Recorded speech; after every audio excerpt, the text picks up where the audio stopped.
Bismillahirrahmanirrahim. Assalamualaikum warahmatullahi wabarakatuh.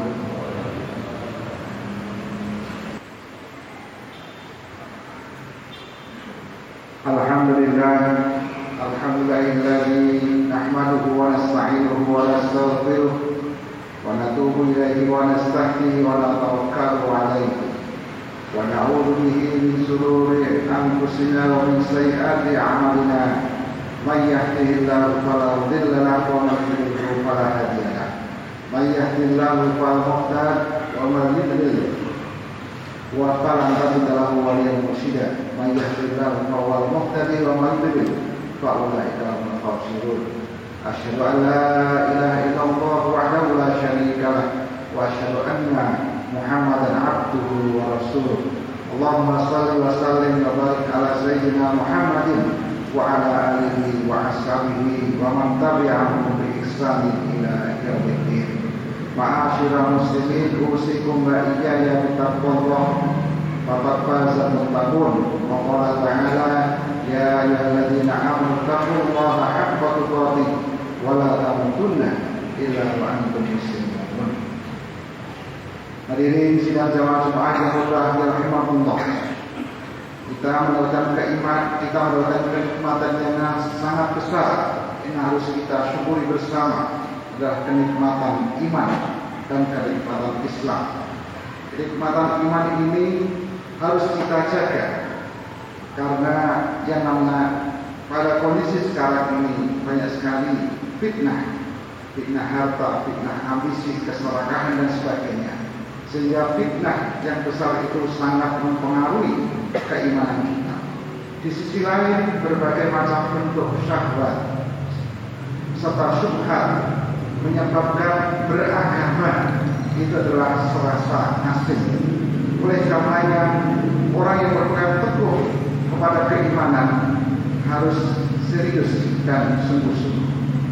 Namun demikian, banyak juga umat Islam tidak peduli dengan iman dan agamanya, sehingga mereka lalai dari kebenaran dan abai dengan amal kebaikan. Kondisi seperti ini seringkali menjadi penyebab kerusakan di tengah masyarakat. Sebagai contoh kecil, sekarang banyak yang tidak peduli dengan etika, akhlak, sopan santun ataupun tata krama. Zaman saya rahimahullah, ketika kerusakan mulai menjadi gejala umum di tengah masyarakat, bahkan cenderung dimaklumi sebagai hal yang lumrah, maka mempertahankan keimanan akan menjadi semakin berat. Situasi seperti ini terkadang menjadikan hati mudah berubah, dan rapuhnya hati itu bisa jadi karena faktor lingkungan, atau karena kebodohan kita, atau karena kita sendiri tidak peduli terhadap keimanan.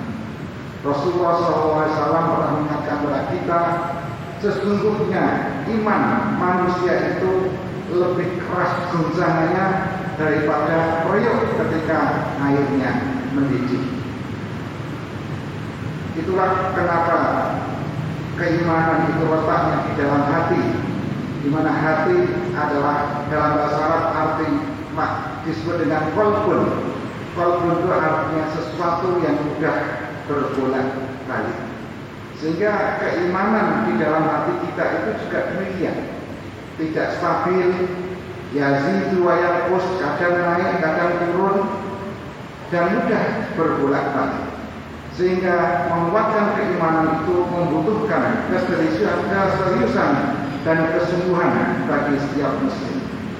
Sekali setiap orang muslim itu gegabah atau abai terhadap keimanan, maka penyimpangan akan menjadi semakin dekat dan kerusakan juga semakin besar. Ada beberapa hal yang perlu kita perhatikan agar iman kita tetap istiqomah, iman kita tidak mudah untuk berbolak-balik. Yang pertama adalah senantiasa berdoa kepada Allah Subhanahu wa Ta'ala agar kita diberikan keteguhan hati, sebagaimana Allah mengatakan, walaula an sabatnaka laqad kita tarkamu ilaihim syai'an qalila. Kalau kami tidak memperkuat hatimu, wahai manusia, niscaya kamu hampir-hampir condong kepada mereka untuk berbuat kekafiran. Rasulullah juga mengajarkan doa pada kita yang sangat terkenal, ya muqallibal qulub tsabbit qalbi ala dinik.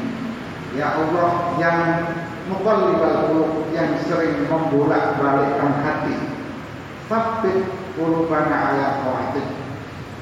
Tetapkanlah hati kami agar selalu berada dalam iman kepada.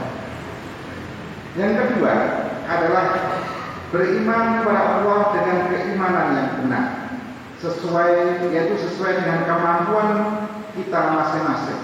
Karena melakukan amal adalah merupakan bukti iman.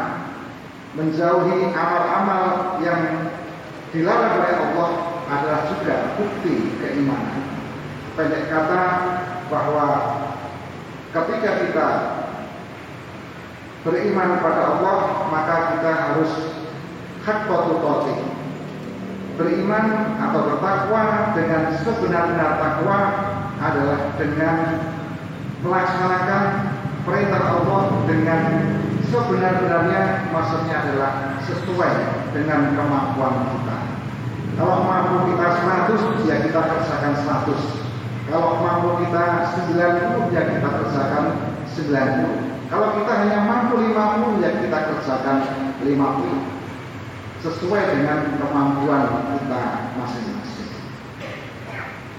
Tapi yang jelas bahwa kalau itu perbuatan wajib, harus kita laksanakan dengan semaksimal mungkin. Sholat 5 waktu, ya kita kerjakan 5 waktu.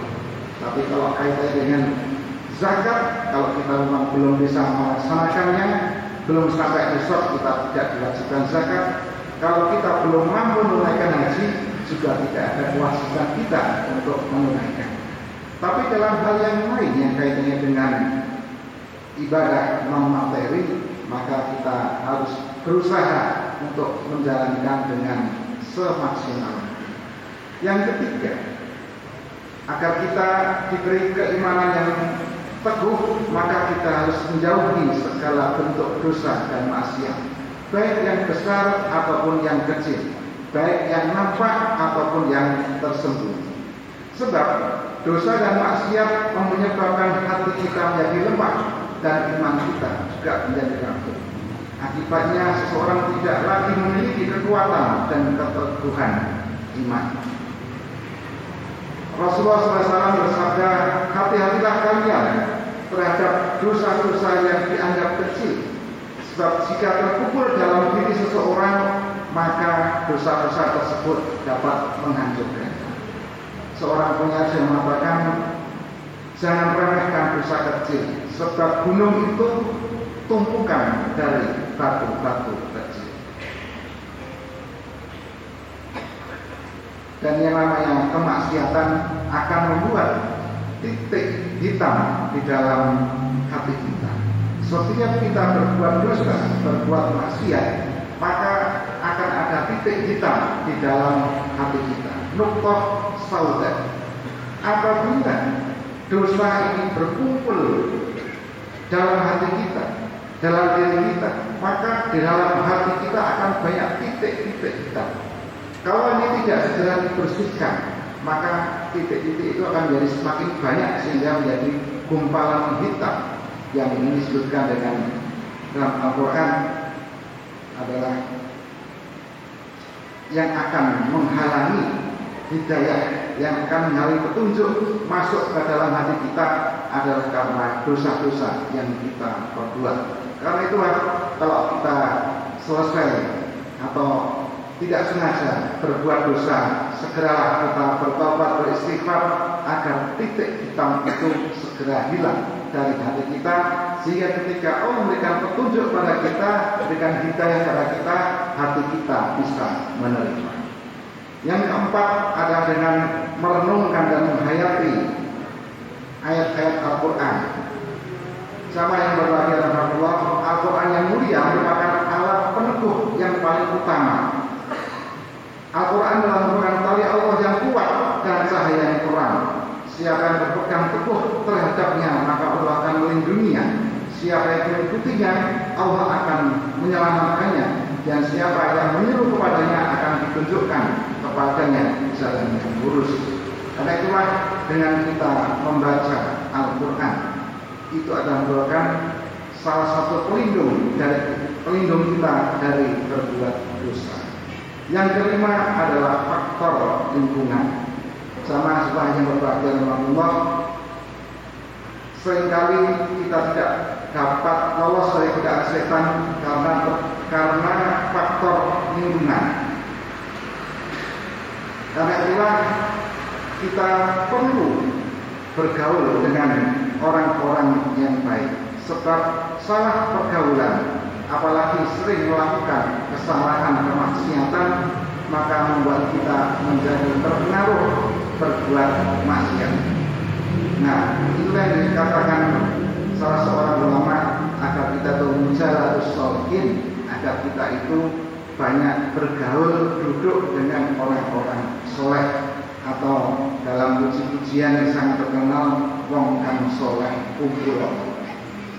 Apalagi di dalam keluarga, kita harus menciptakan lingkungan keluarga yang kuat agar tumbuh rasa keimanan. Karena betapa banyak di luar rumah itu, di luar masjid, banyak kemaksiatan. Kalau kita tidak menciptakan benteng lingkungan dalam rumah, di dalam masjid, maka keimanan akan bisa tergerus sedemikian cepat. Jamaah-jamaah yang berbahagia rahimahullah, apalagi tanggung jawab kita sebagai laki-laki, sebagai kepala keluarga sangat besar dalam mendidik dan membesarkan anak-anak kita. Karena itulah menciptakan lingkungan yang baik dalam keluarga adalah merupakan keharusan diri kita. Allah Subhanahu wa taala berfirman, "Ya ayyuhalladzina amanu qu anfusakum wa ahlikum nar." Wahai orang-orang yang beriman, jauhkanlah dirimu, qu anfusakum wa ahlikum, dan juga keluargamu dari api neraka. Itulah tanggung jawab kita sebagai laki-laki, adalah untuk menjadi imam di dalam keluarga kita, mengantarkan anak istri menuju surga yang kita idamkan. Demikian, mudah-mudahan bermanfaat bagi kita semua. Barakallahu wa lakum fil Qur'anil azim wa nafa'ani wa iyyakum fihi minal ayati wal hakim. Innahu jawadun karim, malikun barur rahufur rahim, wa qurrafiqir warham wa anta arhamur rahimin.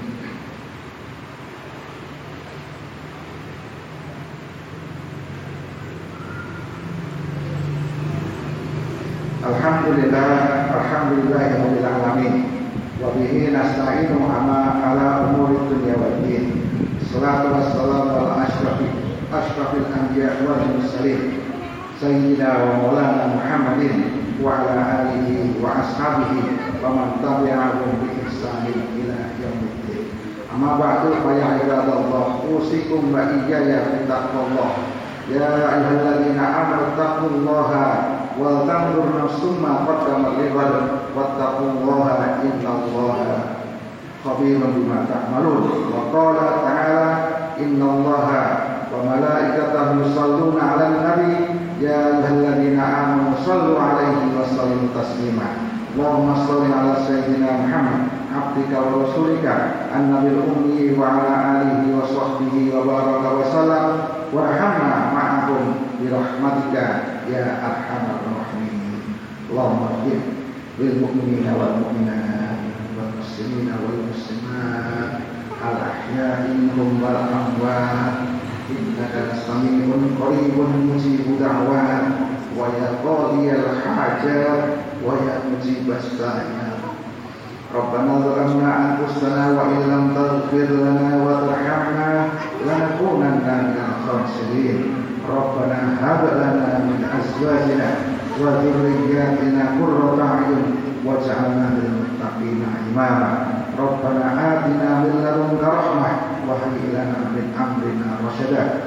Allahumma ij'al baladana Indonesia baldatan thayyibatan wa rabbana Rabbana atina fid dunya hasanah wa fil akhirati hasanah وقنا عذاب النار وصلى الله على محمد النبي الأمي وعلى آله وصحبه وبارك وسلم سبحان ربك رب العزة عما يصفون وسلام على المرسلين والحمد لله رب العالمين.